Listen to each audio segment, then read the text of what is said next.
బులెటిన్లో డీటెయిల్స్ చూస్తే జనాభా భారం కాదు, జనమే ఆస్తి. అదే అతిపెద్ద పెట్టుబడిగా అభివర్ణించారు ఏపీ సీఎం నారా చంద్రబాబు నాయుడు. ప్రపంచ జనాభా దినోత్సవాన్ని పురస్కరించుకొని ఏపీ సచివాలయం దగ్గర నిర్వహించిన కార్యక్రమంలో పాల్గొన్న ఆయన ఈ సందర్భంగా మాట్లాడారు. మొదటిసారి ఆంధ్రప్రదేశ్లో జనాభా దినోత్సవం ఫోకస్తో జరుగుతోందన్నారు. దేశమంటే మట్టి కాదోయ్, దేశమంటే మనుషులోయ్ అని గురుజాడ వ్యాఖ్యలు గుర్తు చేశారు. ప్రపంచంలో ఎక్కువ జనాభా ఉన్న దేశం భారతదేశం అన్నారు. మన దేశంలో బలమైన మానవ వనరులు ఉన్నాయన్నారు. ప్రపంచమంతా జనాభా తగ్గుతుందన్నారు.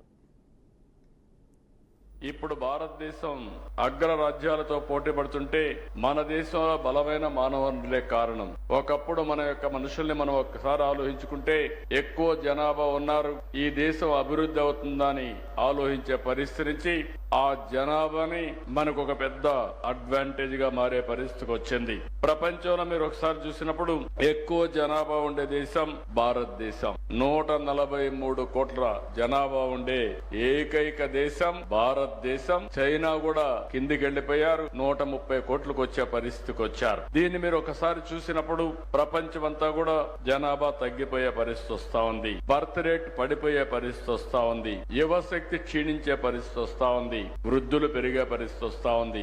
ఏ దేశమైతే ఏజింగ్ ప్రాబ్లమ్స్ వస్తాయో ఆ దేశంలో గ్రోత్ ఆగిపోతుంది. ఇంకొక పక్క మీరు చూస్తే భవిష్యత్తులో చాలా సమస్యలు వచ్చే పరిస్థితి వస్తాయి. అందుకే ఈ రోజు మనం అందరం కూడా ఆలోచించుకోవాల్సిన అవసరం ఉంది. మన దేశానికి వస్తే ఒకసారి మీరు చూస్తే ఈ రోజు జనాభా బీహార్ 3.0, మేఘాలయ 2.9, ఉత్తరప్రదేశ్ 2.4, జార్ఖండ్ 2.3, మణిపూర్ 2.2.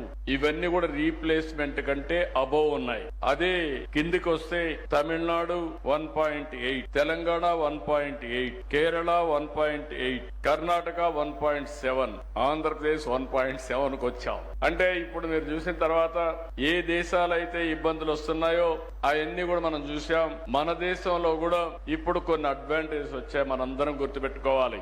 మొట్టమొదటిసారిగా ఆర్థిక సంస్కరణలు వచ్చింది 1991. అదే సమయంలో 1995లో టెక్నాలజీ రెవల్యూషన్ వస్తే ఫస్ట్ మోర్ అడ్వాంటేజ్ తీసుకున్న వాళ్ళం భారతీయులు, అందులో తెలుగు వాళ్ళు. దాన్ని నేను గర్వపడుతున్నా. 25 సంవత్సరాల కంటే ముందు మనం అవలంబించిన ఐటీ వల్ల ఈ రోజు ప్రపంచంలోనే భారతీయులు నెంబర్ 1 అయితే అందులో అగ్రస్థానంలో ఉండేది తెలుగు జాతి అని ఈ సందర్భంగా మీ అందరికీ గుర్తు చేస్తున్నాను.